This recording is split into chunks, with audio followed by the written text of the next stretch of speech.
Alien. We headed back the way we came, in the direction of the giant screen.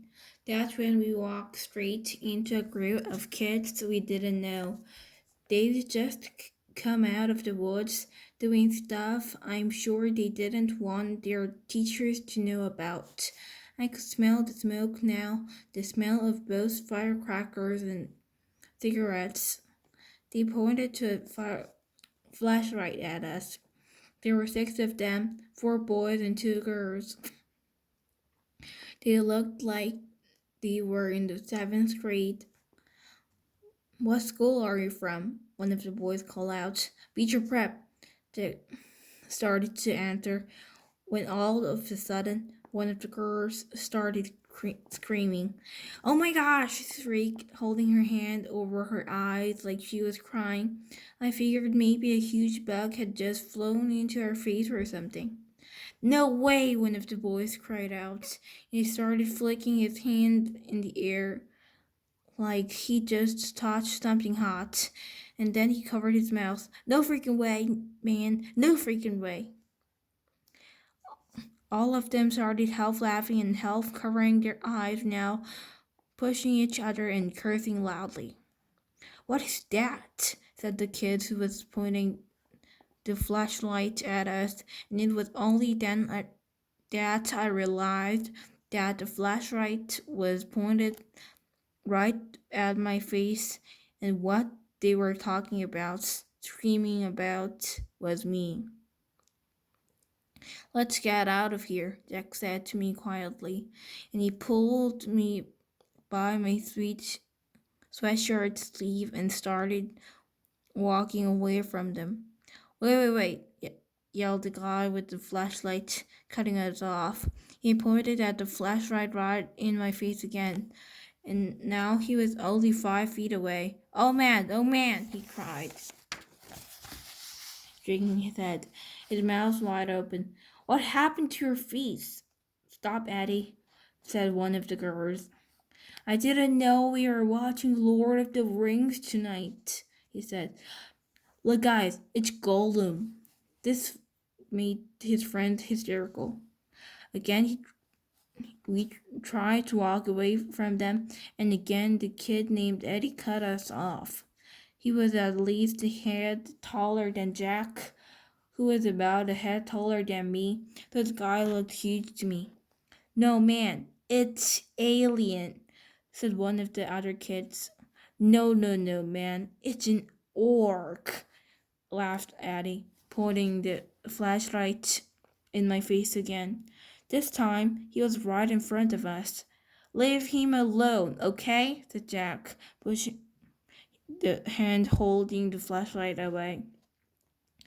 Me, answered Eddie, pointing to the flashlight in Jack's face now.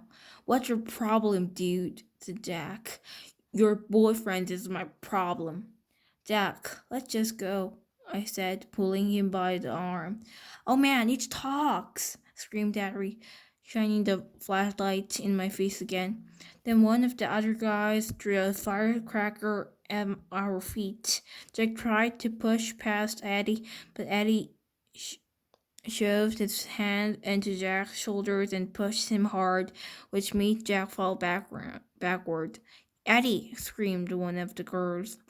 Look, I said, stepping in front of Jack and holding my hand up in the air like a terrific cop. We're a lot smaller than you guys. Are you talking to me, Freddy Krueger?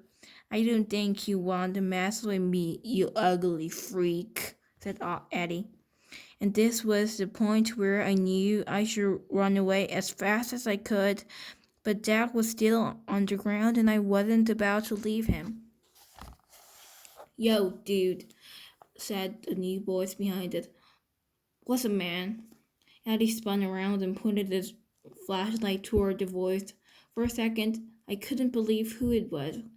Leave them alone, dude, said Amos, with Miles and Henry right behind him. Says who? Said one of the guys with Eddie.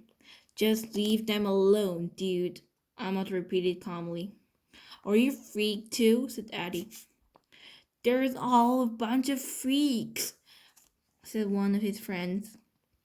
I almost didn't answer them, but look at us. Come on, guys, let's go. Mr. Tushman's waiting for us. I knew that was a lie, but I helped Jack get up, and we started walking over to Amos. Then, out of the blue, the Eddie guy grabbed my hood, and as I passed by him, yanked it really hard, so I was pulled backward and fell flat on my back. It was a hard fall, so I hurt my elbow pretty bad on the rock. I couldn't really see what happened afterward, except that I almost rammed into the Eddie guy like a monster truck, and they both fell down in the ground next to me. Everything got really crazy after that. Someone pulled me up by my sleeve and yelled, "Run!" And someone else screamed, "Get him!" At the same time, and for a few seconds, I actually had two people pulling my sleeves on my sweatshirt in opposite directions. I heard them both cursing until my sweatshirt rippled, and the first guy yanked me by the arm and started pulling me behind him as we ran, which I did as fast as I could. I could hear footsteps just behind us, chasing us, and voices shouting and girls screaming, but it was so dark I didn't know whose voices they are. Only that everything felt like we were underwater. We were running like crazy, and it was pitch black, and whenever I started to slow down, the guy pulling me by my arm would, "Well, don't stop.